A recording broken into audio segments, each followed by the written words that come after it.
Welcome to Fearless with Jason Whitlock. I am Jason Whitlock, your host. I can't even play about today, so I'm not going to say the weekend's here. Good Friday is here. Happy Good Friday to you and yours. Soon we'll all be in church saying He is risen. And so I'm just going to get right to it. We have a very, very special show today. We're going to continue a little bit of our conversation from yesterday about Twitter and Elon Musk, but we're going to wrap it in a slightly different package because we're going to talk about Patrick Lyoya, the young man that was shot and killed by a Grand Rapids police officer 2 or 3 days ago. Or no, he was shot on April 4th. The video was released this week, and it's led me to a question about what happened to Black Lives Matter. And there's nobody better to have that discussion with than the officer, Brandon Tatum, who we will bring onto the show shortly. Delano will also come on. Professor D has written a column about fatherhood and the Tony Dungy situation and the controversy about Tony Dungy and Ron DeSantis. Uncle Jimmy will bat cleanup and we'll do an approval rating on Black Lives Matter. But first, I want to bring in Brandon Tatum, the founder and CEO of the Tatum Report, co-founder of the BLEXIT Foundation. That's that political organization he and Candace Owens started together, and a former police officer for the city of Tucson, Arizona.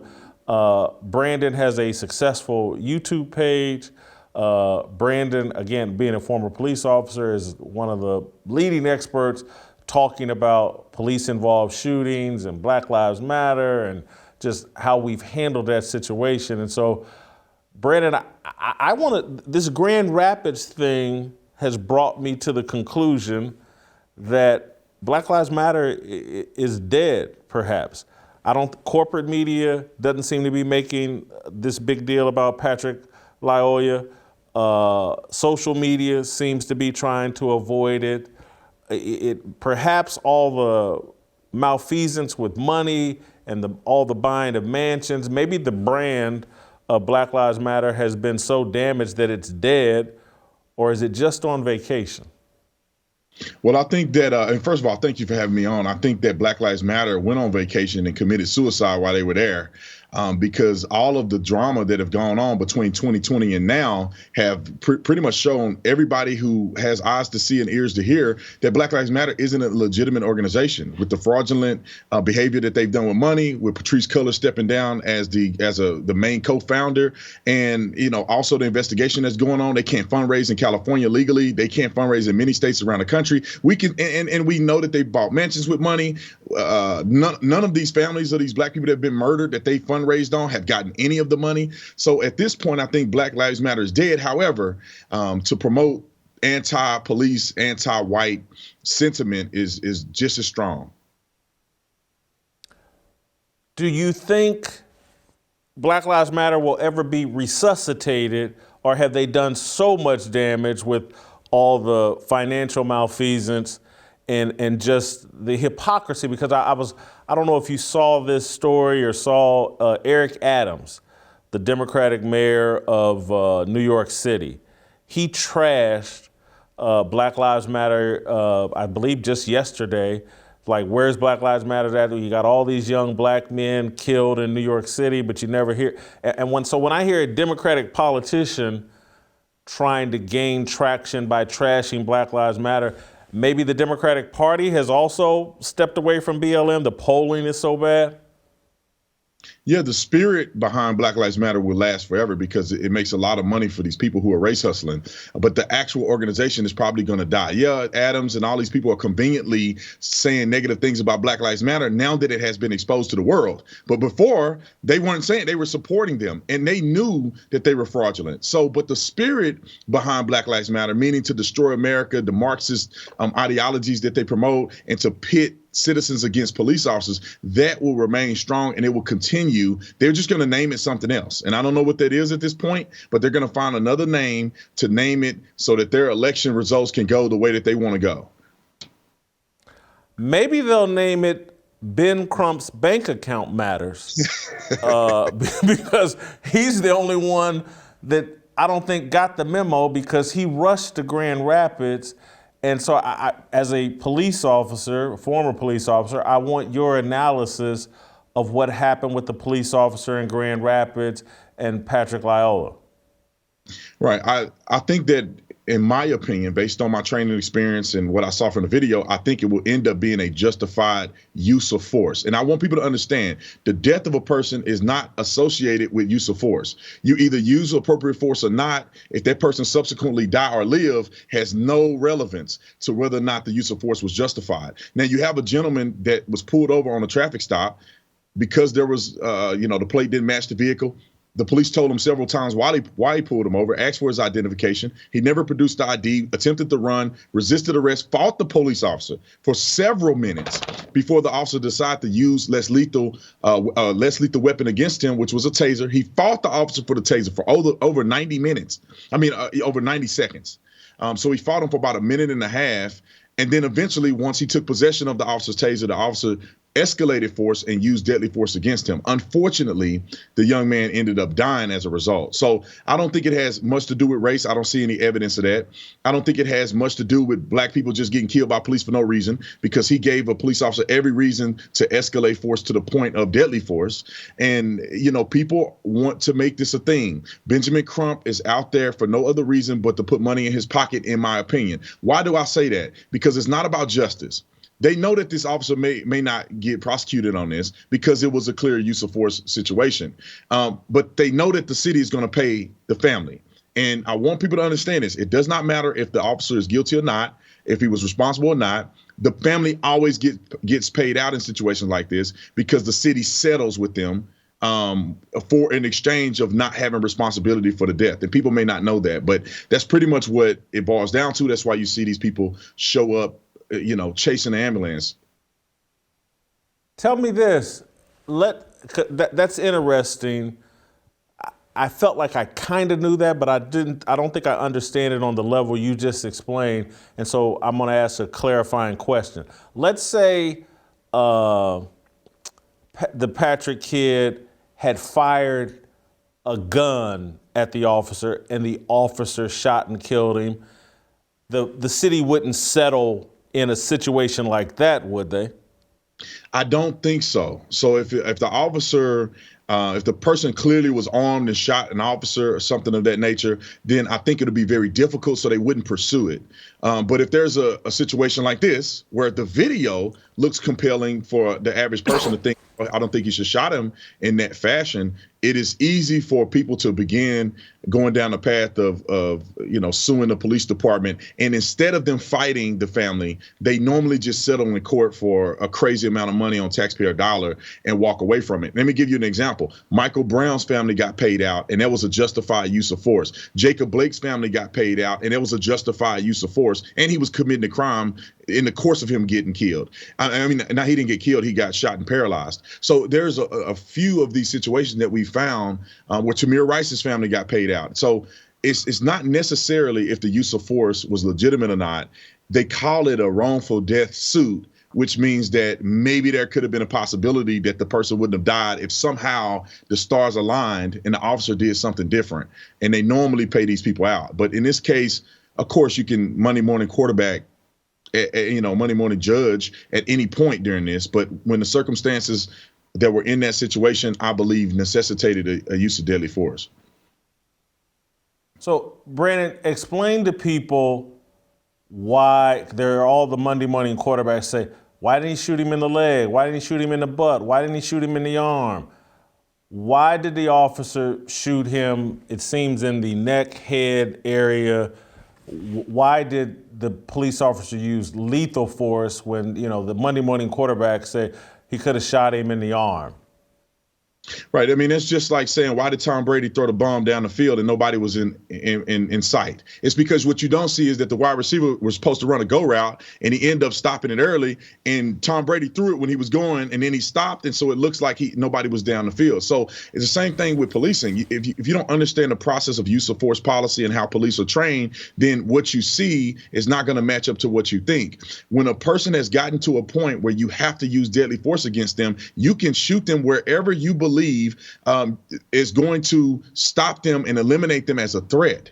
That's just where use of force begins, because there is what we would call an escalation of force and a use of force continuum. You start verbally, and then once you grab a person, they begin to fight you. Now you try to overcome them through, tactics, leg sweep, arrest tactics. And if that doesn't work, you have to escalate force, which the taser was in play. And once a person is in possession of your taser, which is a deadly weapon, they can render you incapable of fighting if you get stung with it, and they could potentially kill you. So that escalates your level of force that you can use as deadly force. And when you're in a situation like that, and I've been in plenty of situations like this gentleman was, the police officer was, when you're spent and you're at the end of your fitness level and you don't know what's next. I mean, this guy now has your taser.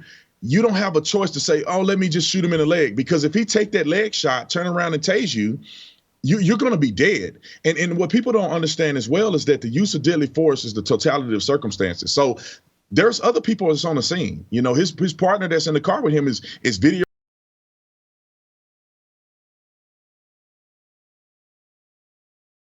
So if the guy gets up, he's going to lose. Somebody else get him, he's going to lose. So he may have felt that it was necessary to eliminate the suspect as a threat immediately and figure out the rest later. And so, just for clarity, the partner in the car is Patrick Lyola's partner in the Yes. not the police officer, and because that leads me to my next question. Yes. And again, I don't know the dynamics of the budget for police officers in Grand Rapids, but we've had this entire defund the police mentality and movement. And so one of if you really wanted Patrick Lyola to survive a situation like this, you need to properly fund the police, because I think if this officer was riding with a partner, I don't think it ever escalates to this level. And so when you start talking about defunding the police, you're talking about less police on the streets. You're talking about more police having to ride in single cars than two cars. Am I right for thinking this? No, 1,000%. As a police officer, we dealt with budget issues when I was a police officer in Tucson. It is a lot more dangerous when you don't have a backup unit.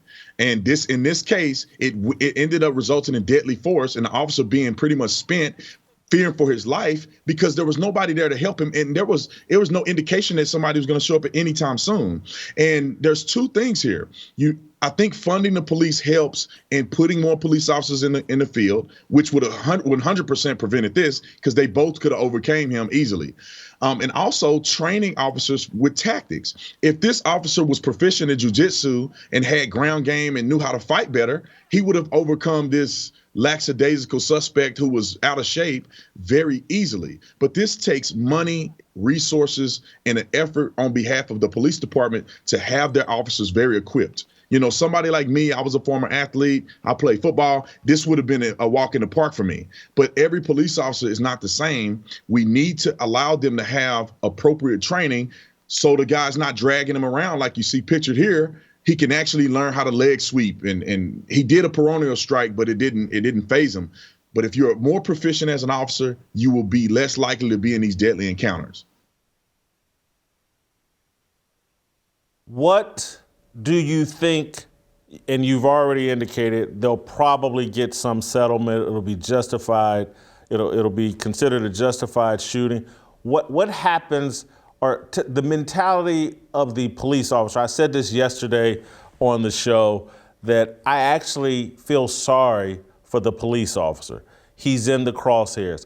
I don't think he in any way wanted to shoot this man and or kill this man. And I think we never take notice or properly realize, like, this police officer is feeling a lot of trauma as well, that he was forced to do this. I'm sure you've worked and talked with police officers that have had to use deadly force. It's traumatic for them as well. 1,000%. I know officers that could never work again. Officers that are connected to me and my in-law, one of my in-laws, could never work again after having to shoot somebody, and that person didn't even die. I knew plenty of people that work with me on the police department that shot and killed people, and most of them never recovered. One officer had to be, put on admin leave, and he had to take counseling. He was losing his mind. He lost his wife. I mean, he was going downhill fast. So it's not easy. Like, people may look at cops as these brutally, inhumane individuals because of the media, but that's not true. I never shot anybody, thank God. It is traumatizing for you to even see people who have been killed when you're in the line of duty, even if you're not responsible. Imagine being responsible for the death of somebody. But, the sad part is that this is going to cause officers to either get injured more because they're going to be reluctant to engage in a more meaningful way, or, it's going to cause cops to just not be involved at all. Because this was a very simple traffic stop. You run a plate, did match the car. We all know, as a police officer, you all know there's one of two things. Somebody's manipulating plates on cars so they don't have to pay for registration, or it's a stolen vehicle. And then a person is supposed to just listen to what you say and take the punishment, and that'll be the end of it. But you don't expect a man to fight you over a license plate situation. You don't expect him to continue to fight you after both of you guys are pretty much tired, and you don't expect him to try to take your taser. None of these things are expected when you're doing a traffic stop because it's irrational. If people do not resist arrest, cops will probably never kill people in situations like this. They will never get to that point. So I feel bad for the officers. I don't know what it's like to be an officer today. I don't know if I could make it, because officers are supposed to be given the flexibility, the latitude to do what they're trained to do and to uphold protecting the public from idiots like the one we just saw that decided to fight the cop and lose his life. So, I really feel bad for these officers, and I wish that young people and these leaders would come out and just say it. Stop resisting arrest. If you get caught up, just take your punishment. You have Benjamin Crump. Maybe he can defend you while you're in jail, but there's no defense of you when you're dead. And it could be 100% preventable. The point I love that you made is another one that you see pervasive over social media.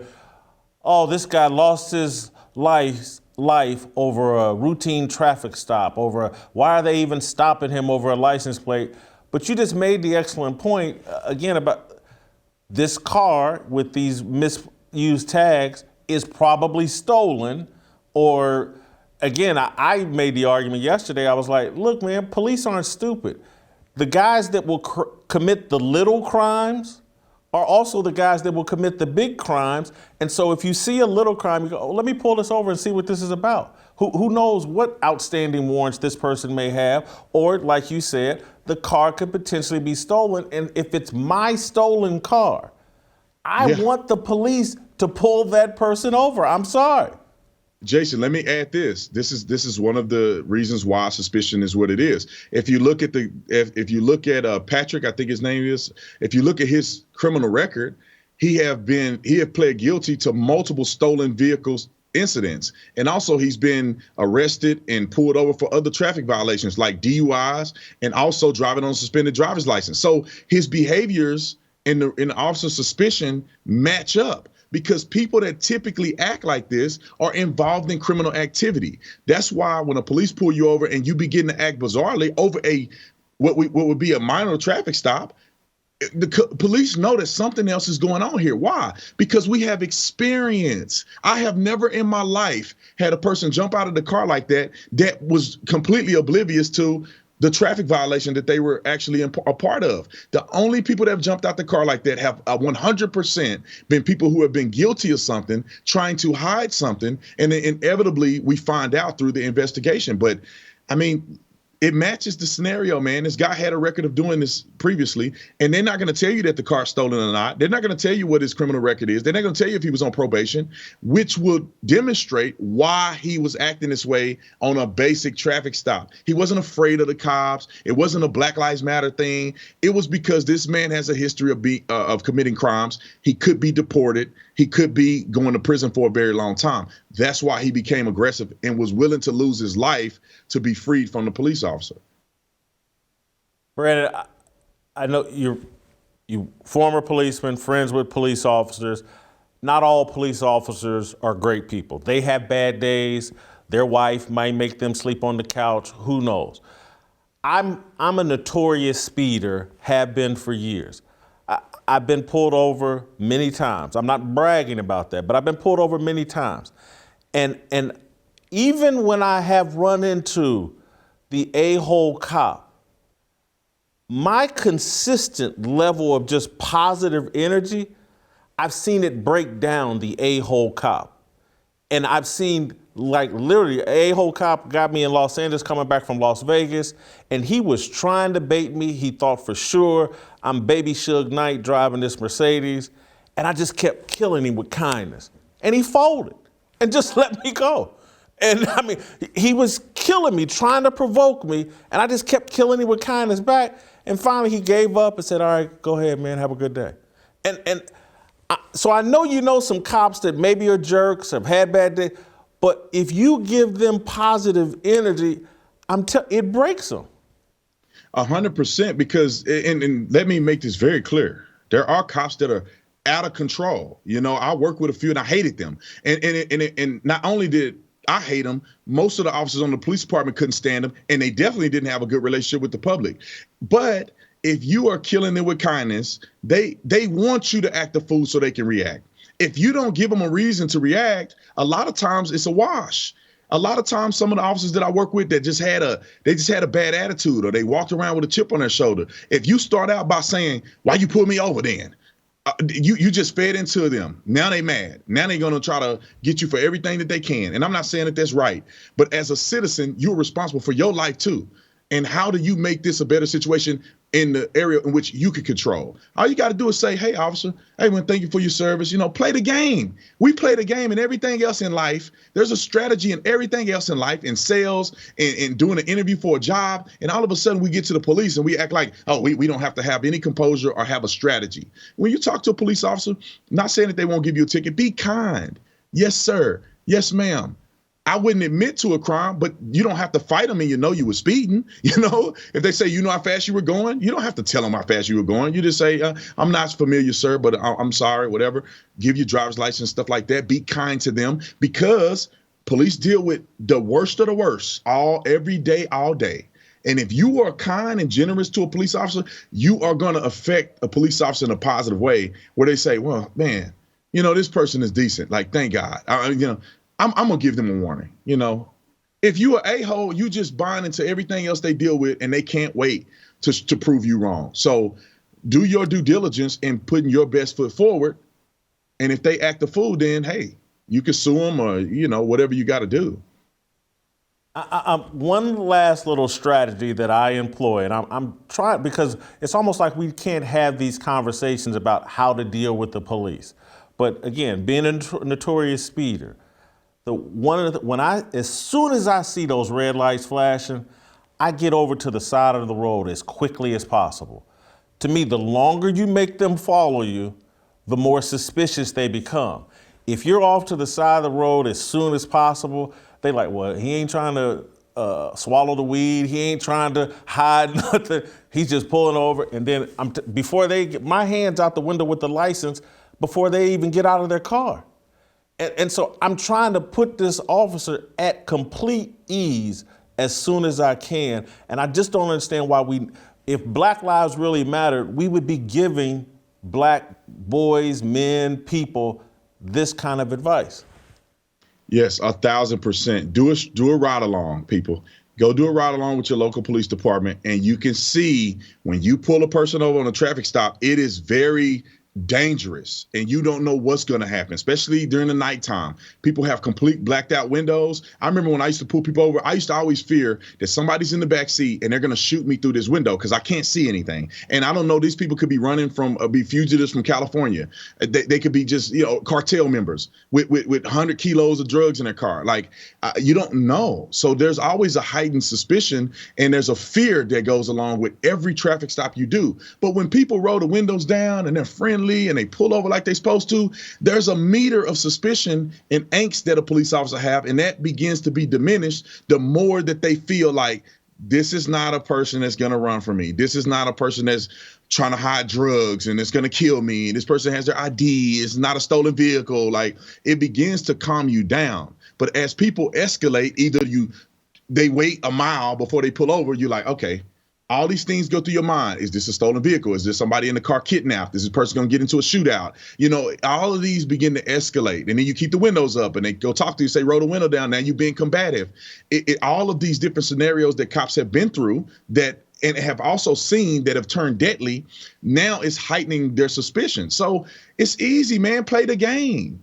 Tell the cop what they want to hear. Pull over like they want you to. Roll the windows down. Have the lights on in the car so they can see. Have your driver's license and registration ready to go. And if you don't, be kind with the police officer and ask him, may I reach here to get my driver's license and insurance? I mean, it's very simple. But I feel like we are encouraging our young people to hate police. Therefore, they have animosity before they meet a police officer. And then they get into these situations where they want to be aggressive and they start fighting cops. And more black men and women are going to die at the hands of police if we don't start teaching our young people how to behave themselves and what's the best strategy to stay alive so you don't get into these confrontations with police. Brandon, thank you so much for the time.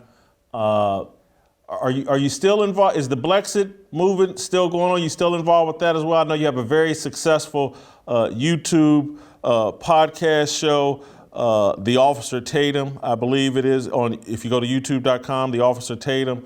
What else do you got going on? It looks like you've lost some weight since the last time I saw you too. Maybe a little bit, man. I've been trying to eat a little better. So, we at BLEXIT, we have now 41 chapters all over the country, which we're in 41 states. So we're blowing up, man. We're making moves. We work with the police. We have an after school program for inner city kids. So we're doing a lot at BLEXIT. And I just want to make a clarification because we are a 501c3 and we're not technically a political organization. However, we do a lot of teaching and educating people on the value of voting. But we don't try not to make them vote in a certain direction. We just give them information and let them use wisdom to vote. But we've been doing good there. My book, Beating Black and Blue, Being a Black Cop in America Under Siege. I wrote a book about all of these things that I'm talking about in law enforcement, George Floyd situation, justified versus non-justified shootings in policing. So just trying to do my part, Jason, just like you, man, just trying to do my part to inform as many people in a godly manner so we can return back to the state of prosperity and not a fallen state. Thank you, Brandon. Appreciate it. All right, let me take care of some business. Tell you about my best friends over at Good Ranchers. America has a meat problem because almost everything in grocery stores is sourced or processed overseas. That's why you need to see our friends over at Good Ranchers. With Good Ranchers, your meat problem will be solved and forgotten. They only sell 100% American meat sourced from local American farms. You will receive the best USDA prime and upper choice beef, chicken that's better than organic, and premium seafood, all at a price and quality that can't be matched by your local grocery store. And you'll be able to get all of this delivered right to your door, right in the comfort of your home. Get your $30 discount on prime steaks and better than organic chicken. Go to goodranchers.com/fearless to save on the quality that you've been looking for. Use my code FEARLESS and enjoy your box of 100% American meat and your $30 savings. Order now to combat inflation with Good Ranchers, American meat delivered. You guys know the drill. Good soldiers eat Good Ranchers. All right, Professor D, Delano, smartest man on the show. Next.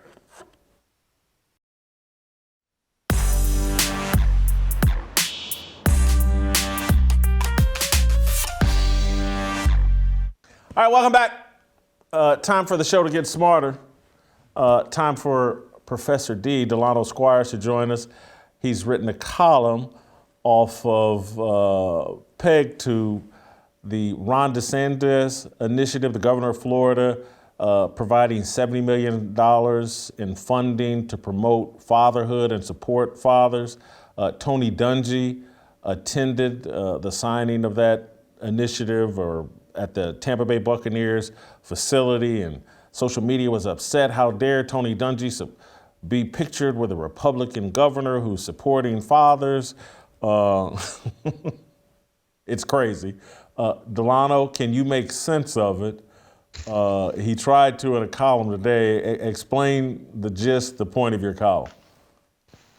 Hey, Jason. So my column is pretty, straightforward. I'm making an argument that a lot of the political contention that we have right now is really a war of worldviews between the left and the right. Generally speaking, it's not a perfect analogy, but generally speaking, it's a war of two different worldviews. And I quote the great economist Thomas Sowell at one point. In 1993, he was giving a speech. Actually, I think it was in Florida. And he said at one point that if you destroy the family, education, and law and order, there's nothing else for you to do, right? You can't make up for that. And this war of worldviews is one in which you see the left going after all three of those things. So, I start by talking about, the press conference in Florida and the initiative that Governor DeSantis talked about, right, including $70 million in funding for responsible fatherhood programs, funding for programs to help kids who are involved with the juvenile justice system and so on. And the reaction from the left, both in corporate press and even some of the folks in sports media, was totally baffling to anybody with a lick of common sense, because everyone knows that fathers are important, or at least people used to know that, and they would acknowledge that publicly. So when Tony Dungy is criticized for it, obviously, part of it is political. DeSantis is seen as a front runner for the 2024, Republican nomination, and the left hates him. All right. All those former Cuomo-sexuals hate Governor Ron DeSantis. But part of it, I think, is ideological. And Tony Dungy brought up the fact that, President Obama talked about these same things, 10 years ago.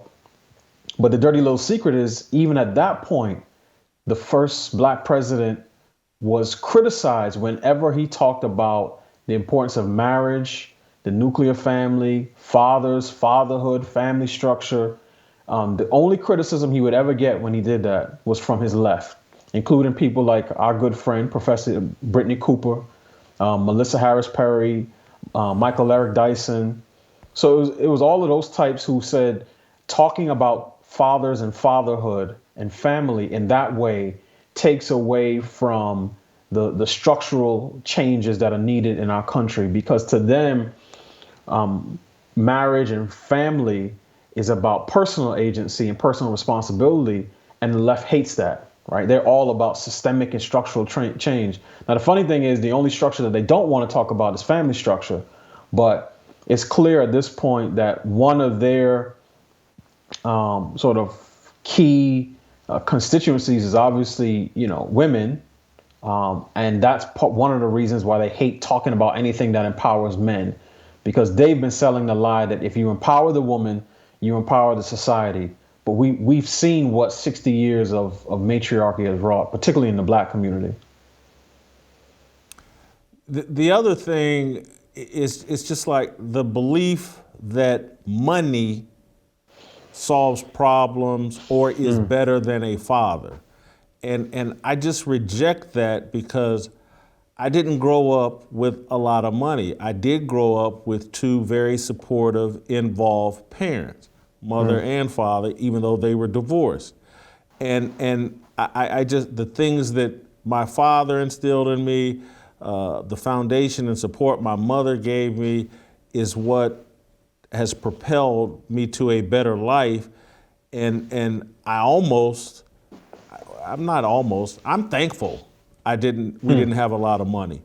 It made me hungry, and it made me, maybe a bit more humble. It increased my drive and made me focus in on the details that matter. And so this money is a god, and people believe that if they just have the resources, it doesn't matter if they have a mother or father. If we just give them enough money, problems will go away. And it's an elitist mentality, and I think it's a mentality that serves the people making that argument more than it does any child. And Jason, I would add, it's an elitist mentality It's a materialist mentality and it's a Marxist mentality. It's the belief that humanity is dictated by one's material comforts, right? But the fact of the matter is, every American today has access to more resources than their grandparents, right? Virtually everyone.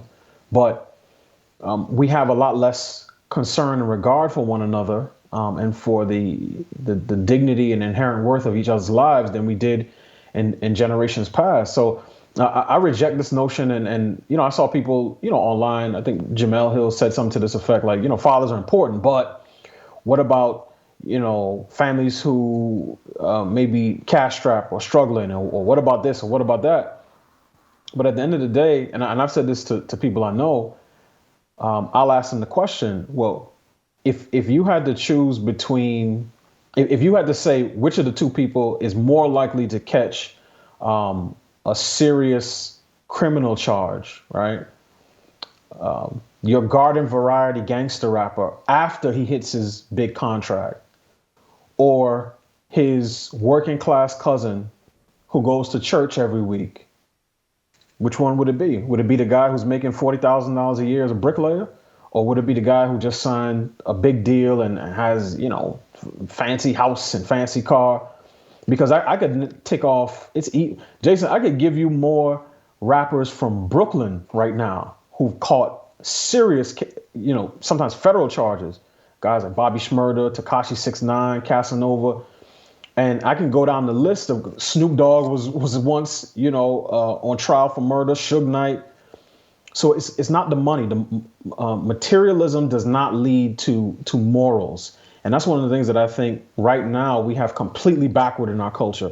And that's why every problem that comes up is always about, the response is always, well, more resources, more services. So that's one of the things I got in the article. The other two areas, because I talked about family, the other two areas I wanted to talk about were education, right? And we've already seen how this has worked, again, in Florida. Florida seems to be a key battleground in these fights. But, the people who said that DeSantis created the Don't Say Gay bill, right? Look at their response. Their response was not even to argue with clear terms why they think they have a right to talk to our kids about sex and sexuality and gender identity. It was just to say gay every time they got an opportunity, including at the Oscars, right? And then, you see this in some other jurisdictions. I mentioned one, or I linked to one, where, middle school students had to sit while a professor or a teacher engaged in drag on stage in a school auditorium. So you see the difference in worldview, right? The conservatives generally hold for a second. I want to play that. I want to play Okay. that video of the drag. I think we have that drag queen video. Let's play that.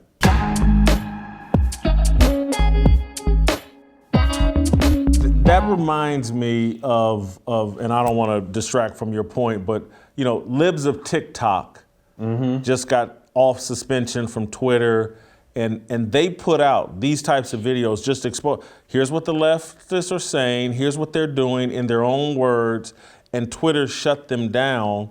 And it's like exposing, shining that light. And this, like, libs of TikTok to me is no different than Martin Luther King and his generation putting on suits, going to lunch counters, asking to be served, and then just let the racists expose themselves.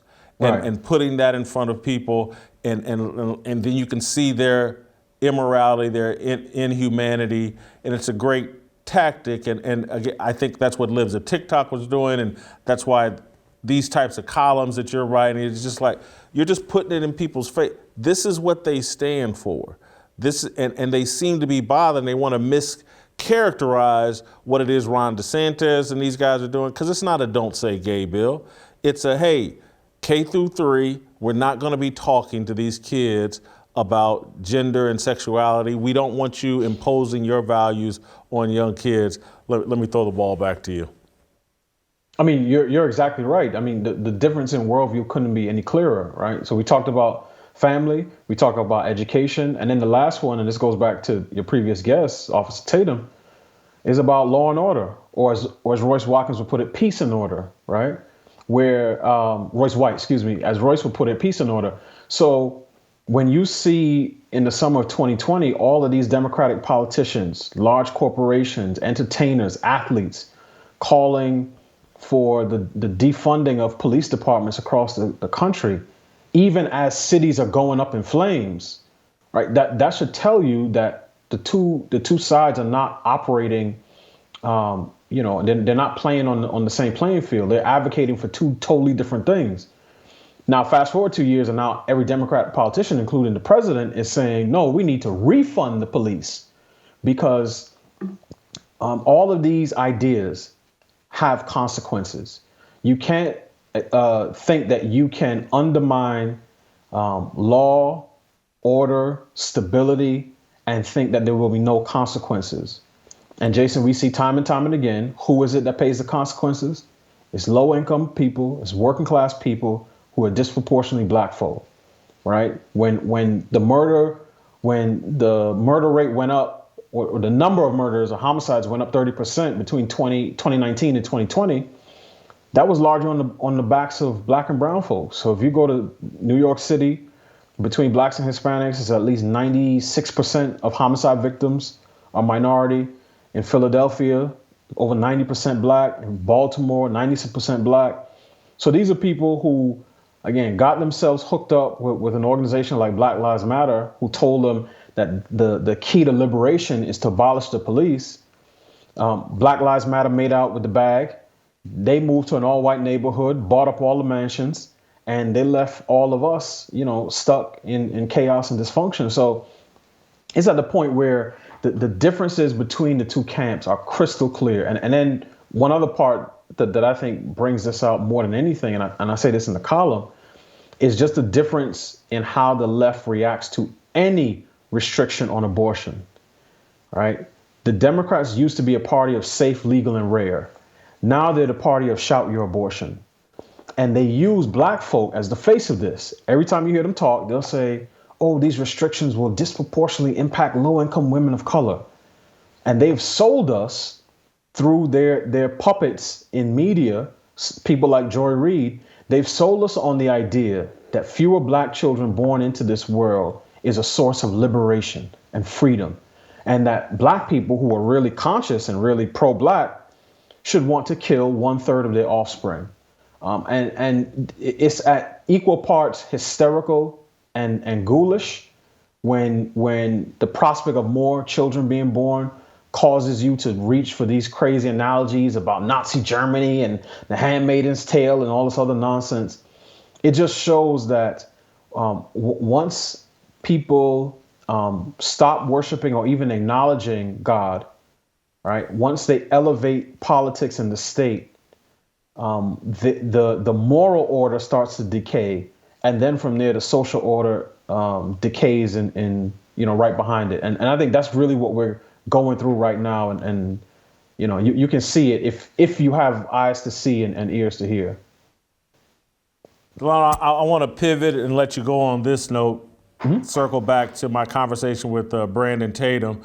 I feel like the reaction to this Patrick Lyoya situation has been far more muted than I anticipated.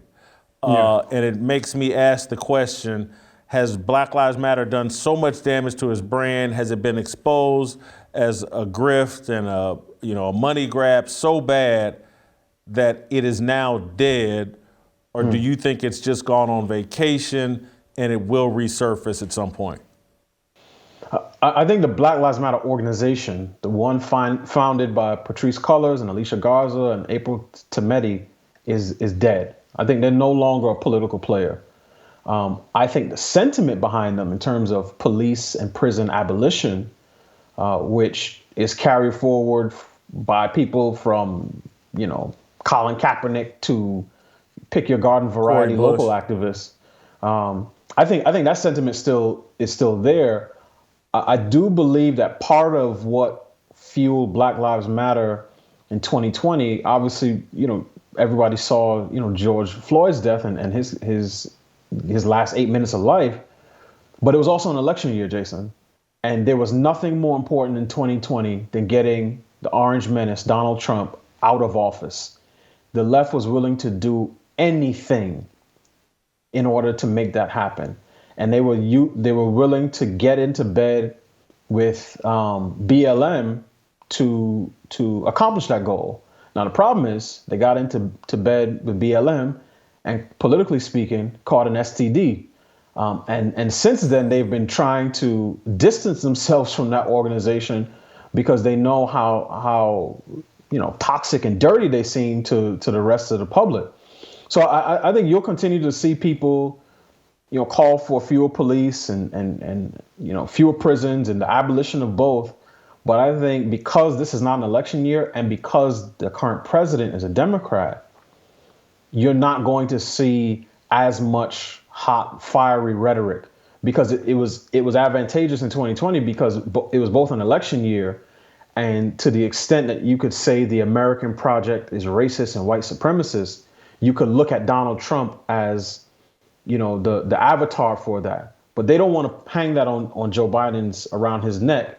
So I think you will see a slightly muted reaction to this. And then there are also a bunch of other things going on. And honestly, Jason, I think the issues around sex, sexuality, and gender identity have just completely overtaken race. Race is the last trump card, no pun intended, that the Democrats have. So they will turn up the knobs on these issues from time to time. But even you see the difference, even institutionally and corporately, between, in terms of the responses to race issues.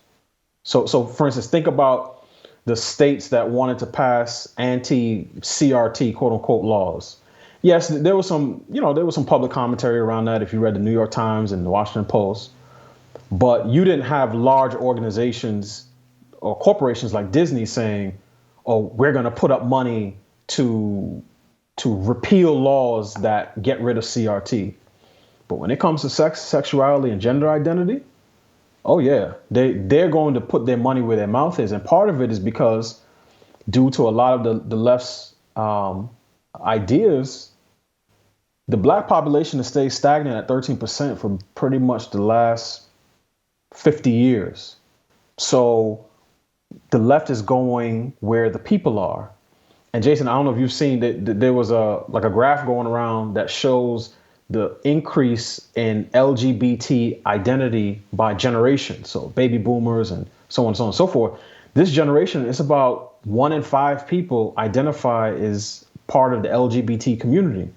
So the left is Wow. taking the growth of that, forming a new identity coalition, which does include a lot of black folk, and saying, you know what, we can suck the energy out of what we've done with race and toss off the body. It's almost like when the cicadas come to your house, you hear the noise for a while, but by the time you see them outside on the wall, it's just a husk, right? What you flick off of the wall is dead. So they'll toss the race stuff and the issues that black community has, they'll toss that to the side because now the LGBT identity group is a much, much, much more powerful lobby. And all of the organizations that formerly fought for black folk, from media and nonprofits and advocacy organizations, so whether that's the Root or the NAACP, have firmly put their eggs in the sex and gender identity basket. Man, you just knocked it out of the park. You made my head explode because I'll just add this little bit of a layer. Mm-hmm. What the Democrats are saying, they're cultivating a generation of LGBT people that they think will join right in with the Democratic Party. And when you look at from Kamala Harris to Ketanji Brown Jackson, they're cultivating black women as well. Mm-hmm. So they're gonna have a coalition of black women and LGBT, and that's gonna be their black vote. And again, I think they're making it crystal clear as it relates to black women, they want you partnered with a white man, not partnered with the ideal black woman, is partnered with a white man, and she's child pornography friendly. She's LGBT friendly. I saw Tucker Carlson say this last week about Ketanji Brown Jackson, and it was like, man, I can't believe he had the balls to say that, but he's 100% accurate. He was saying Ketanji Brown Jackson, she has the mind. She may look black, but she has the mindset of a suburban white woman. And that's her upbringing and all of that is all, that's just a suburban white woman. And that Kamala Harris, no different. And man, that's a truth. What the replacement of black people in the Democratic Party by the LGBT and black women, that's a truth we need to push front and center. We're going to get back into that next week.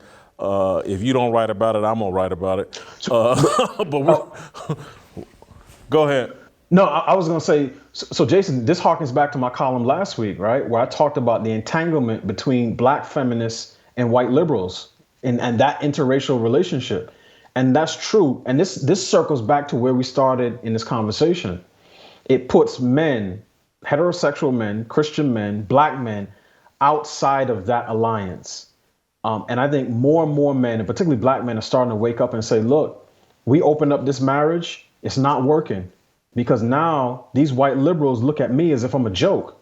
I'm basically playing the role that they say about me, the black man. Oh, that's just my girlfriend's husband, right? I'm in the house cooking and cleaning while they're out on a date, politically speaking, culturally speaking. And this is exactly the scenario that BLM said that they wanted. They wanted to disrupt the Western prescribed nuclear family, and they had a vision of a bunch of women, right? Oftentimes identifying as queer. So some of them have had children, but now have no interest in a man, who are raising their children together. And when you get down to that war of worldview, the conservative side is positioning its side as the party of families, of men and fatherhood, and the left, the progressive left, is increasingly positioning itself as the party of queers and cat ladies. I got nothing to add. Thank you. Thanks, Jason. Get your Fearless Army swag, shopblazemedia.com. You just heard why this show is fearless from Delano, and it's going to get even more fearless. Dave Rubin.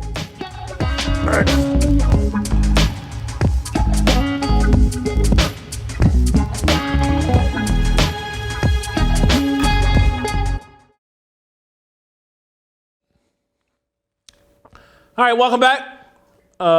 We're now going to be joined by my fellow Blaze TV host, Dave Rubin, who's written another book, Don't Burn This Country.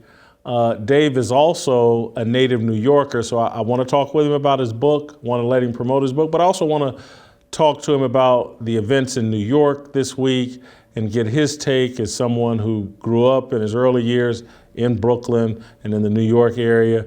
Dave Rubin, welcome back to the show. Glad to have you.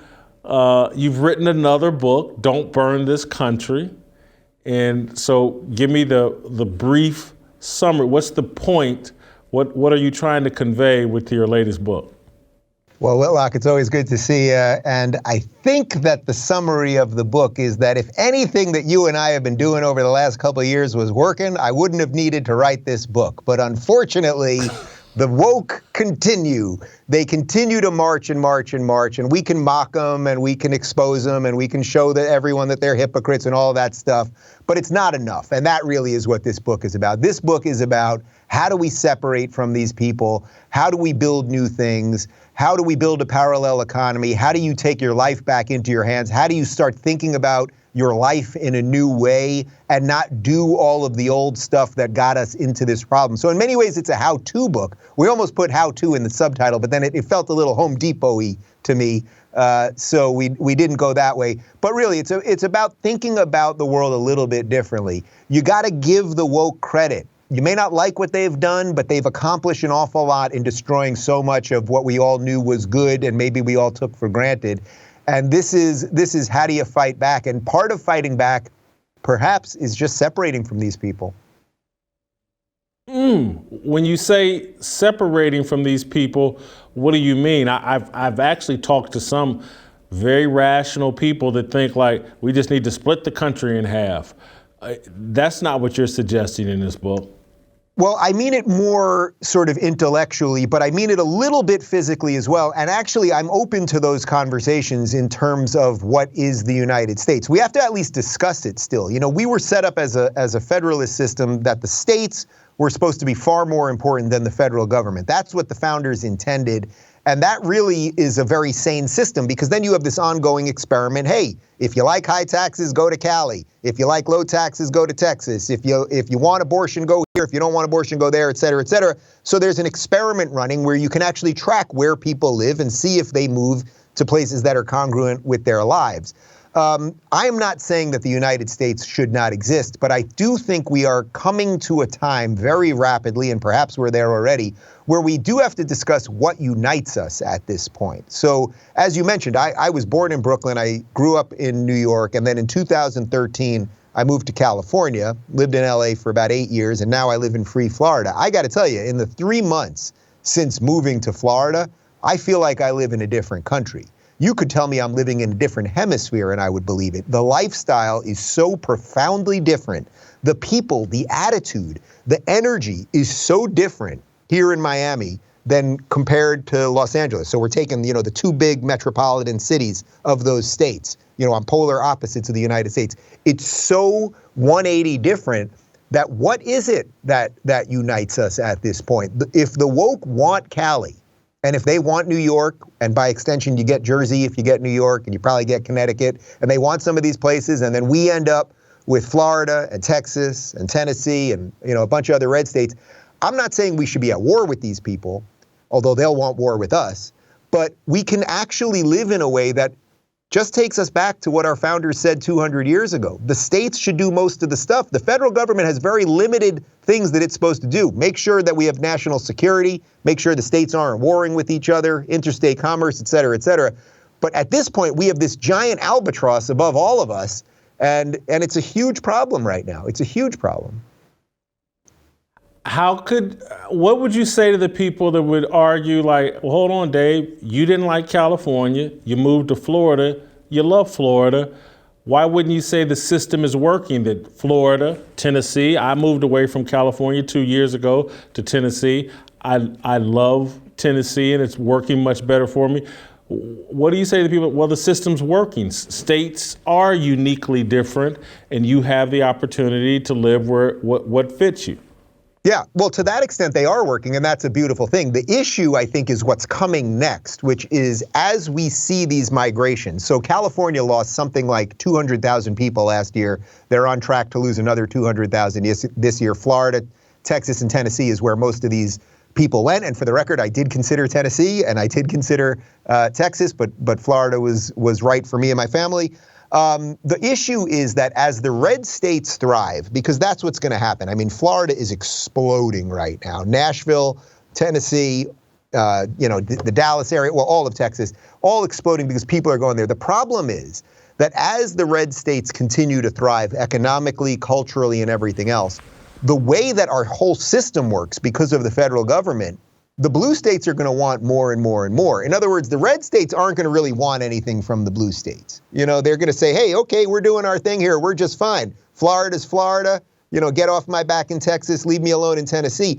The blue states, who will go into massive debt because of their ridiculous programs and all of the bad policies, they're going to want all of that tax money, that federal tax money that they take from citizens of every state. They're going to want all of that money. And then the good guy who lived in Tennessee before you got there, who lived within his means, who voted the right way, who did all the right stuff, he's going to become very resentful of having to bail out California every few years because of their bad policies. So yes, the system is working right now in that you are free to use your foot vote and move around the system. And I pray that that continues. And by the way, I don't want all the crazy leftists coming here, of course.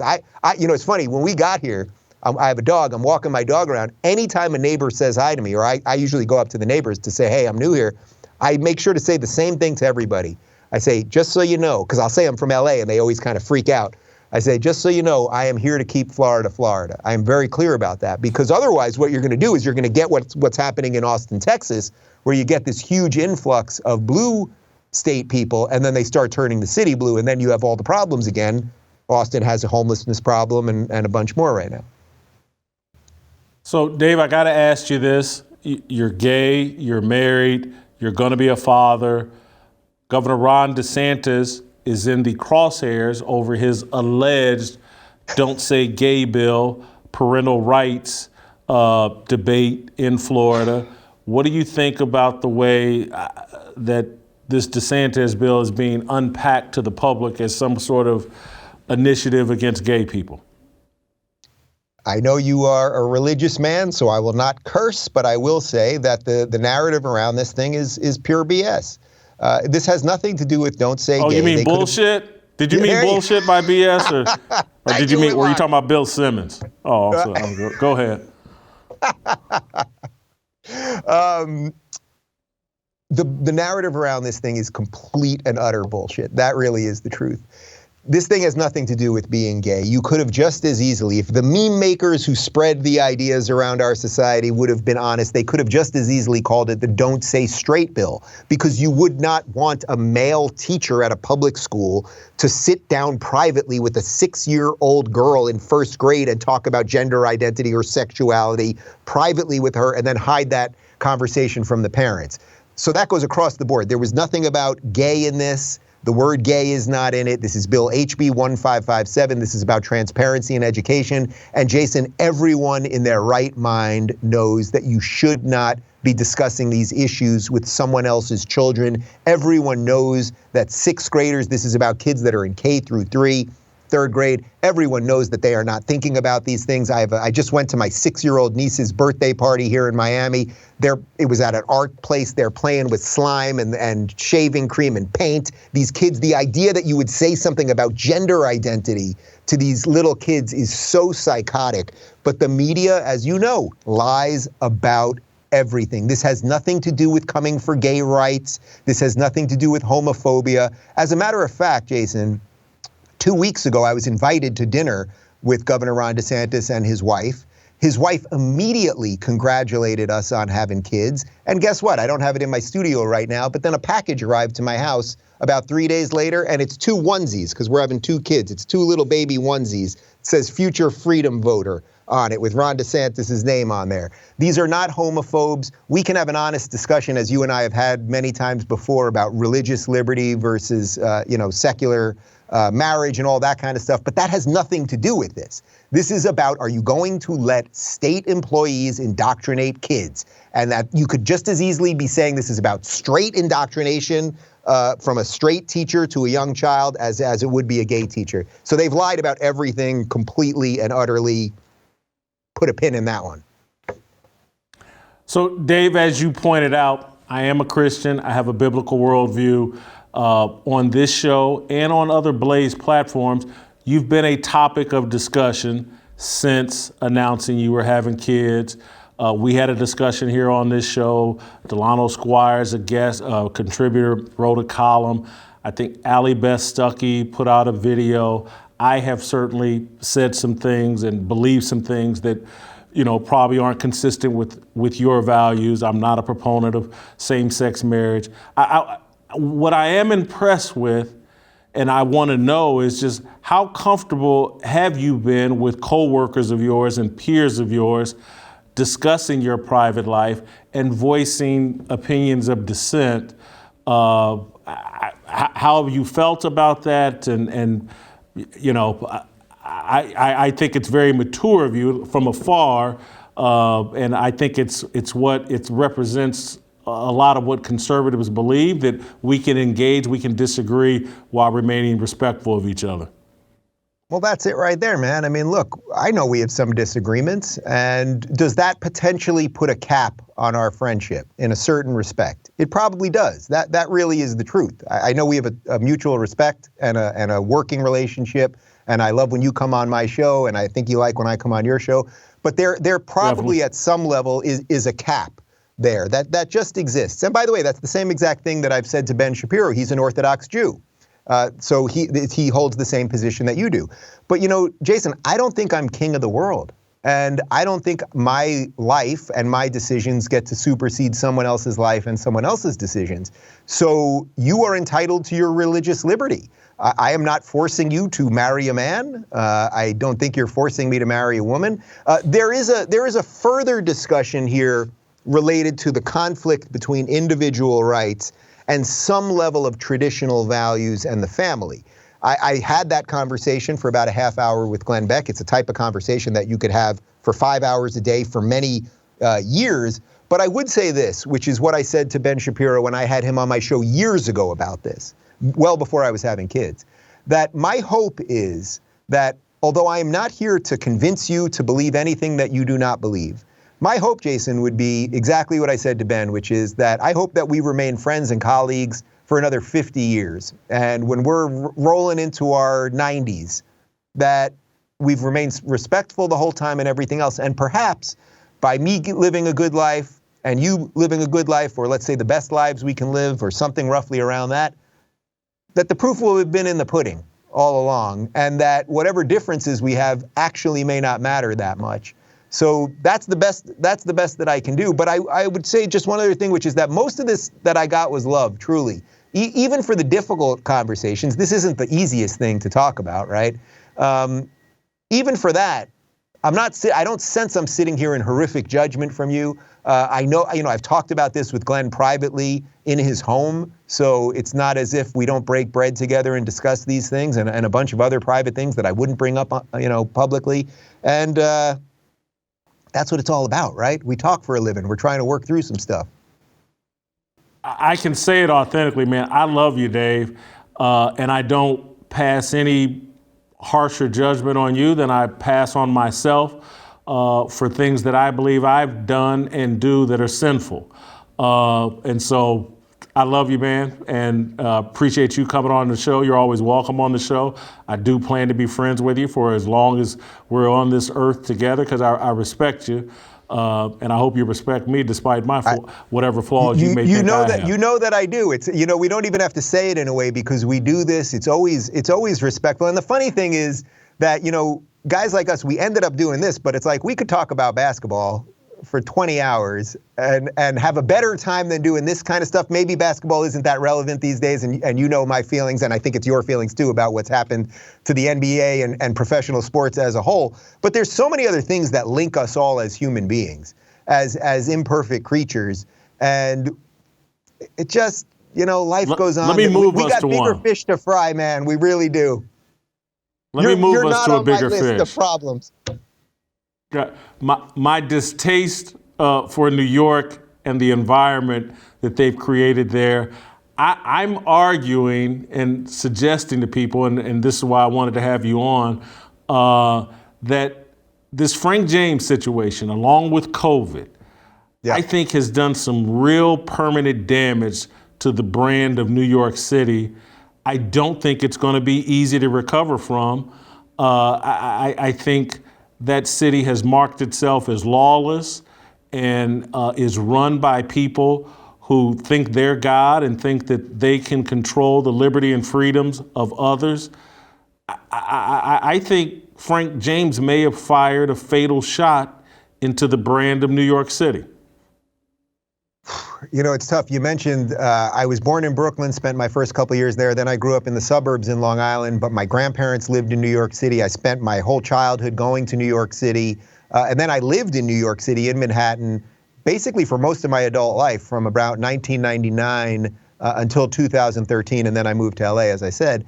I loved New York City. I was there during 9/11. Those memories are scarred into me forever. The ethos of a true New Yorker, the take no BS, here I am, I'm loud, and I'm going to push through and make something happen in the world. And if I can make it here, I can make it anywhere. That's like the most quintessential American dream in some ways. That is very long gone from New York City, unfortunately. It's not to say that there aren't people that believe that there, but you're totally right that New York City has been broken in a really, really awful way. The COVID lockdowns, the destruction of the middle class, so many good people have fled. I tell a story actually in my first book about my family, who all came from Eastern Europe at times in the 5 boroughs of New York City, but it was often in New York, mostly centralized in Manhattan. We had upwards of about 100 family members in New York City and Brooklyn usually. We pretty much have one cousin left at this point. My sister during the lockdowns, her and her husband and 2 kids, she's having a third now, they moved down here to Free Florida. They left New York City. First they tried the suburbs for a couple months, that didn't work either, and now they're down here. New York City, look, if you bring in people like Bill de Blasio, who don't believe in law and order, who believe in all of the neo-racism and all of this crazy socialist nonsense, and then he does what he set out to do. You know, he at the end, when he was leaving, even though his approval numbers were horrible and so many people had fled New York City and everything else, the decay, the crime, he left saying, hey, I did what I wanted to do. It's a pretty good run that I had here. That's what he said. I mean, watch the video. And then they bring in this Eric Adams guy who people thought, oh, no, he's a sane Democrat. He's not a complete lunatic like Bill de Blasio. And Eric Adams has proven himself to be a complete lunatic like Bill de Blasio. It's painted up a little bit nicer in that he doesn't sound completely as insane, but crime is running rampant. Every street corner has homeless people on it and smells like weed. All of the stuff. This shooting is so extraordinarily horrific. And the fact that now they're saying the cameras were down for a while. I love the fact, by the way, that it's a Syrian immigrant who happened to find this guy, and that's who brought him in. And I'm sure you saw the video of that guy, and it's like, that's a true American right there. That's an American. And that's what New York City's all about too. But yeah, there's a real problem in these cities. How can you trust that the city will do right by you? How can you say, hey, I'm gonna open up a small pizza shop in New York City. I'm gonna open up a brick and mortar with a window out front, knowing that any given moment they can release that airlock. The crime will start, the violence will start, the mobs will start, and then the mayor himself will be hampering the police all the way. They've done something seriously dangerous, and I don't know how it gets fixed. I want to bring the conversation full circle, and then I'm gonna let you go. Part of your book, which to me comes across a little like a self-help book in a positive way, because you use your own life and experiences to explain, here's how you liberate yourself from the people that are trying to burn down the country. One of the things that stuck out to me, you talked about your experience with Patron and how that eventually led you to launching Locals. And I bring it all together by saying that the Frank James and how I believe partially radicalized by these social media platforms and this whole pushing of the oppression and you're a victim and America's systemically racist. And so Elon Musk has purchased or is trying to purchase Twitter. You have launched Locals and other initiatives. Are you hopeful that social media can pivot from a system of oppression and censorship to just lean a little bit more in the direction of freedom and free speech? I am, man. I said on my show today is day one of a post-woke world. I think there's a chance. I think this Elon Musk thing is extraordinarily huge. You know, Elon Musk, he's just a man. We think of him like he's not a man. You know, he's some superhero. He's sort of like the Tony Stark of reality. This guy could do anything with his life. He could do anything you can imagine, and he can also do a gajillion things that you can't even imagine. We do have the resources that he has. If he wanted to get on a rocket ship with his family today and spend the rest of his life going out to Mars or going out to wherever with all the chefs and all the servants and all, he could do whatever. He could buy Bora Bora and live out there forever. He could disappear. He could do whatever he wants. What did he choose to do? He chose to actually do pretty much the most difficult thing. Not just that sending a rocket is not difficult. It's pretty damn difficult to do that. And he sent a Tesla. He literally sent a car into orbit for no reason other than he could. Okay, so the guy can do pretty amazing things. But he chose to do the craziest thing, which is inject himself right back into the fight. He said, hey, I will put my money where my mouth is. I am going to try to help the free speech fight. I'm going to try to clean up the public square and see what happens. And then, of course, what was the reaction? Well, you've got all these blue check people saying this is the worst day ever for free speech, even though he's trying to free speech. You've got all the board members and all the blue, the blue-haired. So there's blue check people and blue-haired people. You've got the blue-haired people over at Twitter all freaking out that he's some mean dude or something. And I think there's a chance right now because what he's doing bigger than just saving Twitter, and you've been talking about this for years. Twitter is sort of a myopic thing and it's not really reality. But on the other hand, it is a big cultural influencer. He could have walked, he got back in, but the signal that he's sending to everybody is, hey, I'm fighting, are you fighting? And I think that's valuable. I really think that that's valuable. So I am calling today day one of a post-woke world. It is time to start fighting. That's what the book's about. It's what you do every day. But if everyone in their own lives can figure out a little thing that you can do, if you live in a city that's blue and it's crumbling, get the hell out of that city. If you're thinking about getting into $100,000 debt to go to a college to get a degree in lesbian dance theory, don't do it. You'll find another job. There is a series of things that you can do. Don't send your kid, your little toddler, to a school where they're gonna, by 5 years old, be indoctrinating them about gender and race. There are things that you can do in your life to get a little power back, and I think Elon's signal to the system, regardless of what happens right now. I sense that he'll get it because the offer is so good, it's so over market value, that even the woke shareholders, whoever they are gonna be like, I will take the cash. But even if it doesn't happen, the signal has been sent, and that's what we as humans need. You need someone to go, hey, I'm here, I'm doing something, anyone else want to join me? And then I think people start coming. If you build it, they will come. Somebody said that. Thank you, Dave. Awesome job. Appreciate you. Good luck promoting your book and selling your book. Continue to be a force for good and a force for free speech and freedom here in America. Thank you. Great seeing you, my friend. All right, stick around, we're not done yet. It's my obligation, no hate, discrimination, raising up your hands for freedom.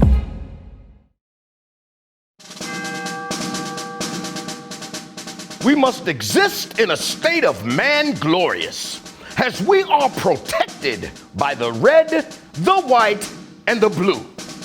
But remember, the mind is the key.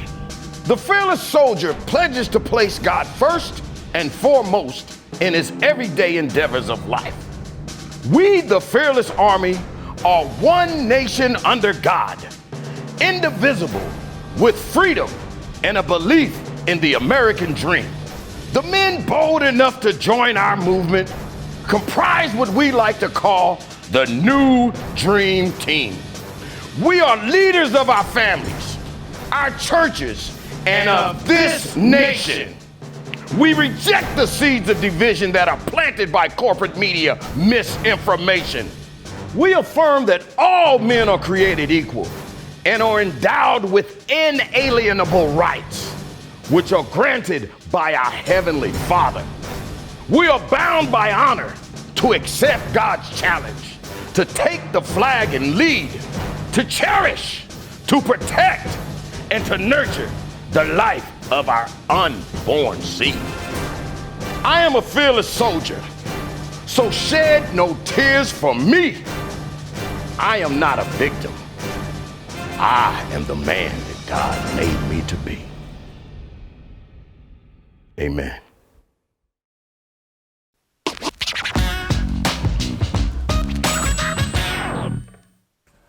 All right, welcome back. I'm rubbing my face, Jim, because it can feel thinner. Yeah, you starting to look like Al Roker about the neck. You got that Al Roker neck going on. Yeah. Does it look flabby? Yes, it does now that I mentioned it. It looks flabby? You gonna have to go get one. If you was on a motorcycle, you was going on a motorcycle. I need a chin Yes, bro, tuck. for real. Look, do like this. Do like this. Look, yes, bro, you can see that. Honestly. Good. It's right here, bro. Is it good or bad? Does it? If you had some round glasses on, somebody want to tell you how the thunderstorms went across last night. Come on, man. I got some more work to do below, though. Obviously, I hate to see how the rest of you is sagging. Well, you go home and try to shoot yourself below the left breast. You go home and shoot yourself in the knee, wouldn't you? I'm gonna be honest with you. Today, as I was stepping out of the shower, I made the mistake of looking in the mirror, and I had to say, I look better. I actually stopped for a second. Said, for real? Wow. You looked at yourself like, damn, what's your number? God damn. Come on, That man. is true. He said that's true. You're like, damn, I did look good. I wouldn't say I look good. I'm just saying I looked improved. This is Build Back Better. I'm doing Build Back Better. What did Denzel tell you? It always catches you right when it's at your high point, huh? Come on, man. We're doing an approval rating on Black Lives Matter, Jim. This is going to be one of the quickest approval ratings we've ever done in life. You're not. What do you think of Brandon Tatum before I get to? I thought he did a great job. I thought he did a great job. I loved him. I enjoyed everything he had. Former law enforcement officer. And he told you exactly. I'm sure y'all had some kind of energy force between. Honestly, what I liked that he said, truthfully, and you didn't really pay attention to it, and it's one of the things that I didn't get a chance to say to you. This is really true. But he let it be known. He's like, I wouldn't have had a problem with that. With the George Floyd video, you made me look at it. What did I say? I'm like, I could have handled that. I say it. No, but what you have to understand that he told you. Oh, no, hold on. So the point you're making, because I was a little bit, is Brandon said he could have taken this guy down. Yes, he said I could have handled that. I would have taken him down. Yeah. In other words, what that means is we have a different way, and what I mean by we, they call it seasoned, meaning you're a veteran officer, you know what you do. What that officer was doing, he was trying to do everything by the book, okay? And what Brandon's like, hey, I could have took him down. He's like, you see that part right there? And the part he showed you, the thing I was gonna say to you was where he was walking behind him, and what caught my eye was his pants were halfway down. Yeah. Honest to God, man, and I told Corey this. Hey, man, if I was as gassed as that officer was, I would have pulled his pants straight down to his ankles, drawers and all. Because once you do that, guess what you just did? You just turned those pants and turned them into handcuffs. So he couldn't have ran anymore. So I actually would have done that.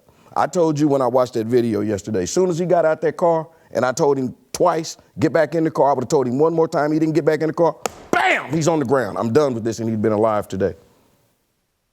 It wouldn't have looked good on YouTube. You wouldn't have liked the language that I would have used to get his attention and make sure he understands English. Don't make me blow your brains out. Move again. You want something? You want to move? I'm not going to look good on TV, but guess what? Everybody going to go home. I'm sorry. Let's go. It's an excellent point you make, but we've taken all of that off the table. Seriously. No, what did I tell you? I asked my buddy, I said, how do you teach? How do you teach officer safety and political awareness? You can't have both of them. Well, Jim, I'm going to connect this all the way, just like the whole week of shows, to where we're landing here. Monday, I'm talking about Disney and the feminizing of sports and American culture. And again, I'm not trying to defend the Bobby Knight way. But we've gone so far the other direction, is that, we don't allow, again, just like you're saying, that cop trying to talk coarsely and to shake the dude up and get your blah, blah. He was being politically correct. Speak with a voice of authority and some anger. You can't do that anymore because our culture's so soft. And I mean, it's just like for me, and it's why I'm a bit aloof, is because people can't handle direct conversation. And so I tend to say less because that's where we're at in American society. Direct conversation is, frowned upon because everybody's soft. And saying that everybody's soft is putting it mildly. Black Lives Matter job performance. I don't know if you could do any worse when the mayor of New York, a Democratic mayor, is calling you out and calling out your hypocrisy. That's a Democratic mayor. They were all on Black Lives Matter's team not that long ago. So if they're getting fired by Democrats, they certainly can't be doing a good job. So I'm gonna give them a 0. Let me ask you a question real quick. What is the job of Black Lives Matter? What is their job? They would argue, to raise attention about the unfair treatment of black. What's the real job of Black Lives? What's their real job? To raise money for the Democratic Party. Okay, to me, Black Lives Matter says that when a black man gets killed by a white officer, we take him to the streets for this injustice. That's what Black Lives Matter does. Yep. A black man has been killed by a white officer, and I ain't seen one riot. I ain't heard one piece of glass get broke. Only thing I done seen about this has been Benjamin Crump. Okay, so no, Black Lives Matter ain't doing their job, Jason. Y'all need to get on y'all's job. They can't. Where's the riots? Character. I think Black Lives Matters is low in character, has no character, to be honest with you. Dishonest and just no character. They've stolen the money from people and bought mansions and, living their best lives off the backs of dead black men. 0 character. Black Lives Matter, okay? 0 character. To me, the lives and what you stood for, as far as talking about the Black Lives Matter and talking about black men, yeah. And real quick, they talk about Black Lives Matter. Jason, don't life matter? All lives matter, Jim. Life. Yeah. Oh, come on. Yeah. So you gave him a 0 as well. As always. Authenticity. I don't know if there's any more inauthentic thing in America. 0 authenticity. Jason, how do you have a Black Lives Matter movement without no black faces moving in it? You talk about saving the life of black men, and ain't even no black men in the rally. How real is that? Come on, man. That's like me and you having an abortion rally. I don't follow that one. We ain't got no business there. We ain't having no, but in other words, I'm saying we ain't got no business there, man. Come on. I'm sorry. We ain't got no business there. I would actually be at a protesting abortions, but it factor, I still think we're talking about them right now. Eric Adams called them out in New York. People still talk about their it factor is dwindling, but there's some spark to them. So I'm giving them a 20 in it factor. Okay, this is one of the few times that you have given somebody, man, I'm giving them a 0, straight down the board. I ain't gonna play with them. Let's be honest, man. They've got their homes, they got their millions. I mean, they've proved it. What else do they need?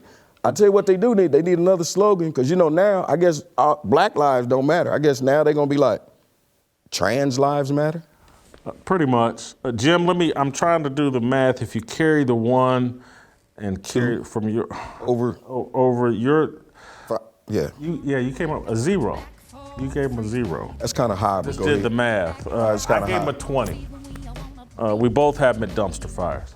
Black Lives Matter don't mean no good to no black lives. Jim, I gotta pee and I hear tomorrow, so I gotta go.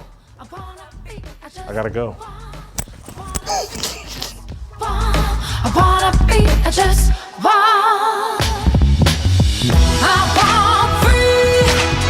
I want freedom. I want free.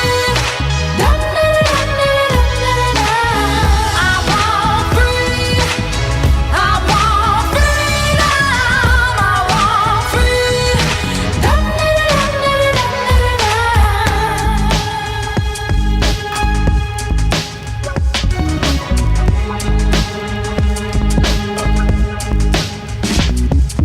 Looking for the right sign, looking like it's my time, feeling all kinds of free. These words are our religion, no regrets in our decisions. We all wanna go to heaven with free.